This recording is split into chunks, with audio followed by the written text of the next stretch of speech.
If you're not a fan of Gmail's suggested replies popping up under your messages, you can turn them off in just a few taps.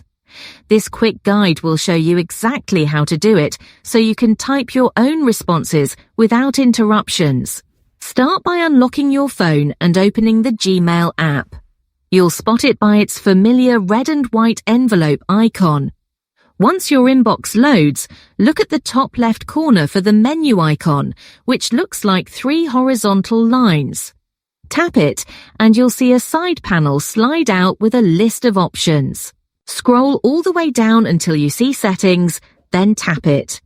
If you have more than one account signed in, pick the one where you want to turn off suggested replies.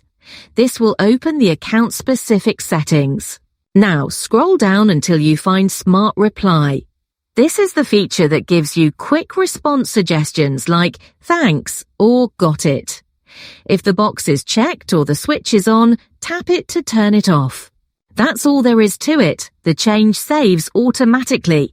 From now on, you'll have complete control over what you type in replies without Gmail trying to guess for you. Thanks for watching, and if this helped you, consider liking and subscribing so you don't miss more useful tips like this.